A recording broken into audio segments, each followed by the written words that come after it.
Imagine a book, every chapter representing a stage of life, every page an experience, and every word a heartbeat. This is a metaphor for the journey we all embark upon known as life. And just as every book has a final chapter, so does our life. It's called death. Welcome to our channel dedicated to death and the law. Now the term death often brings a shiver down the spine, a sense of fear, a feeling of uncertainty. But why? Why should the last chapter of our life's book incite such trepidation? Perhaps it's because we view it as an end, a full stop. But consider this. Isn't the final chapter of a book what gives the story its ultimate meaning? The climax, the resolution, the closure, it all lies there. Similarly, death is what gives life its ultimate value. Let's simplify this concept. Think about a beautiful painting.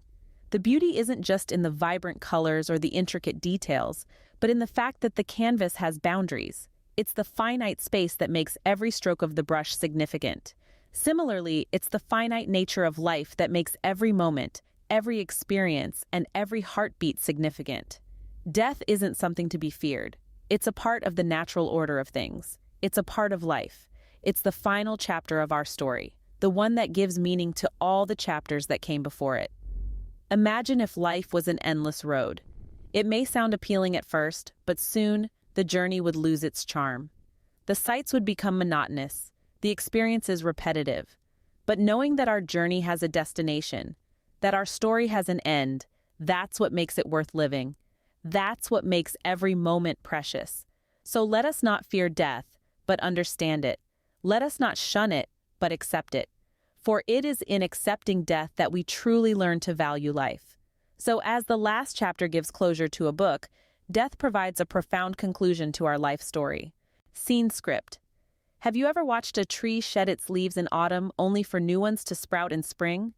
In a grand display of vibrant oranges, reds, and yellows, the tree seems to surrender its foliage to the earth.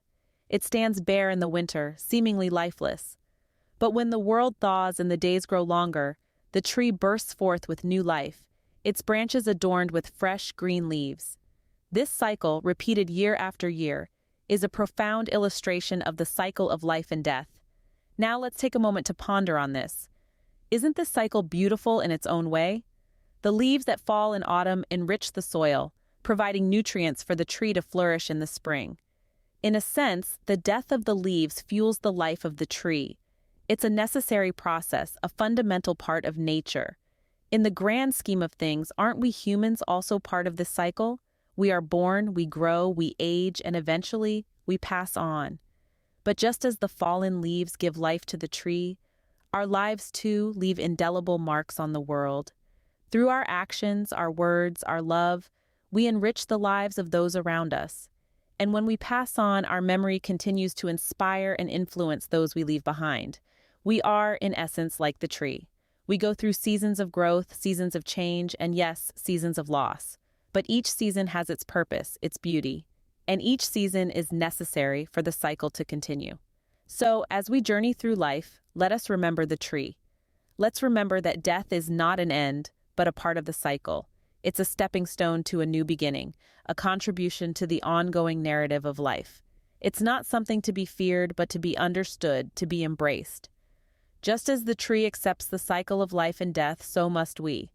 In the grand scheme of things, how does accepting death affect our minds and our lives? It's a question that might seem a bit daunting or even morbid to some, but it's an important one to ponder. Accepting death is not about focusing on the end, but rather about embracing the full spectrum of life. When we acknowledge death as an inevitable part of our existence, we find ourselves less gripped by fear.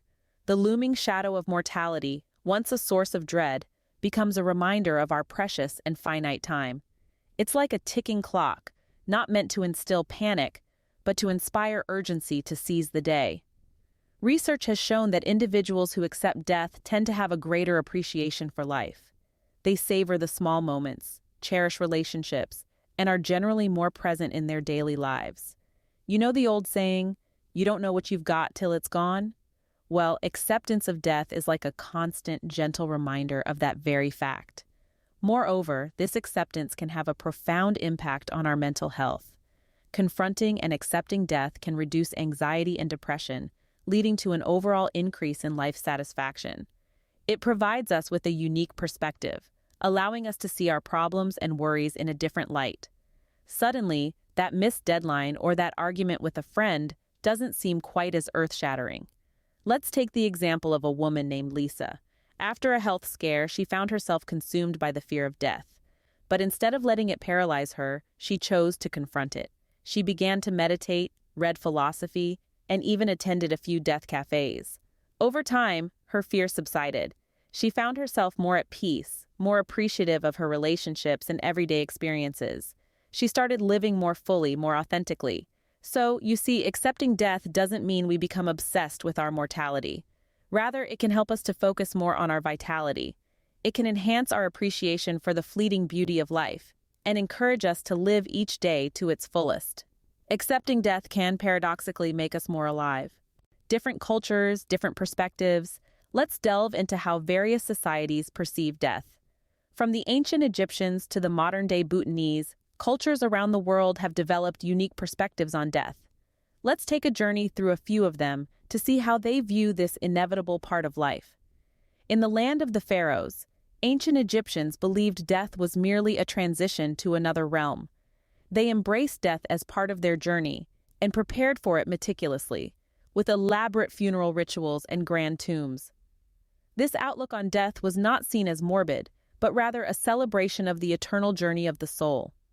In Mexico, Dia de los Muertos, or Day of the Dead, is a vibrant festival that celebrates the lives of the departed. Families set up colorful altars with food, flowers, and mementos, inviting the spirits of their loved ones to join the festivities. Death here is seen not as an end, but a continuation of life in a different form. Now let's ascend the Himalayas to Bhutan, a country that encourages its citizens to contemplate death 5 times a day. Rather than fostering fear, this practice is believed to encourage appreciation for life and inspire individuals to lead virtuous lives.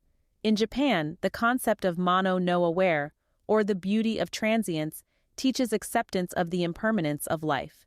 Cherry blossoms, which bloom briefly before falling, are seen as a symbol of this transient beauty. These are but a few examples of how diverse cultures perceive death. While the practices and beliefs may vary, a common thread is the acceptance of death as a natural part of life. These perspectives can offer us valuable insights into coming to terms with our mortality.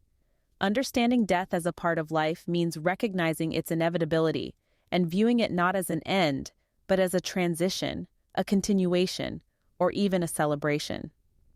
Learning from these cultures, we can also begin to see death as a natural part of life. Now that we understand death as part of life, how can we go about accepting it? One practical step is to open up the conversation about death.